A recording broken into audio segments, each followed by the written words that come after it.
אני רוצה להזמין את מי שהיה חבר בוועדה המייעצת המקבילה לוועדת טרכטנברג, זאת שדפני ליף וחבריה שמעו ממנה ישירות איך אפשר היה לפתור לדעתם את הבעיות שהציגו במחאה של קיץ 11.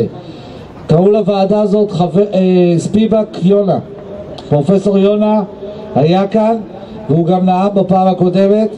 אני רוצה להזמין את רועי ממרל, יושב ראש פורום החוסכים לפנסיה וחבר בצוות ספיבק יונה.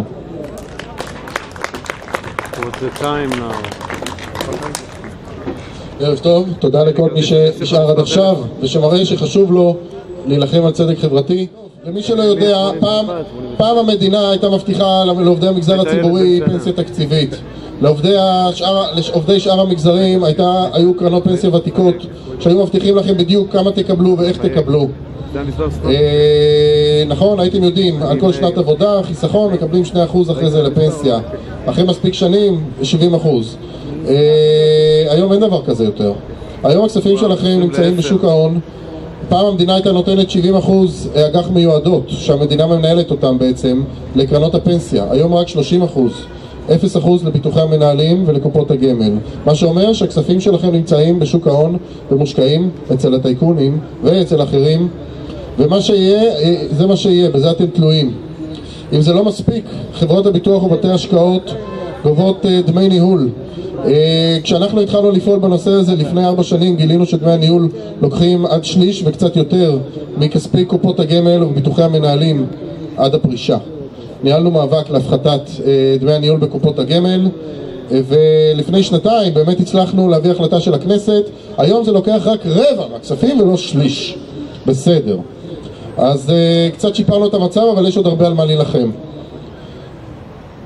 ומה הבעיה? שתוחלת החיים עולה. אז הממשלה הולכת לפתרון הקל. בוא נגדיל את גיל הפרישה. בוא נעלה את גיל הפרישה, תעבדו יותר. אבל הממשלה לא מטפלת בשוק העבודה. אומרת, בסדר, אם הם דורשים אנשים לעבוד, תדאגו שבאמת יהיה להם איפה לעבוד. אבל אנחנו רואים שאנשים בגיל 50, 55 ו-60, אלה שנמצאים בשוק הפרטי, הרבה מהם נזרקים משוק העבודה וחיים בעוני.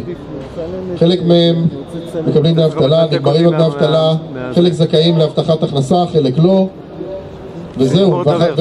עם החיסכון הזה שקשה לצבור, שאוכלים אלה דמי ניהול, אחרי זה מצפים מאנשים לחיות לפנסיה.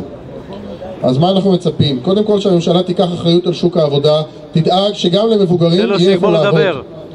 אנשים מבוגרים, שלא ימצאו את עצמם בלי תעסוקה, מי שיכול, כמובן.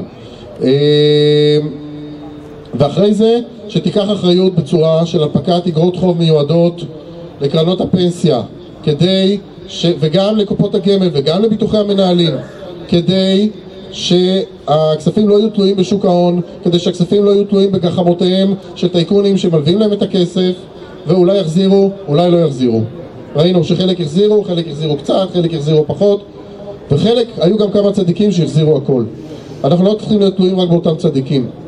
הממשלה צריכה לקחת אחריות, והממשלה יכולה לנהל בעצמה גם חלק מכספי ההשקעות שלנו. תודה רבה.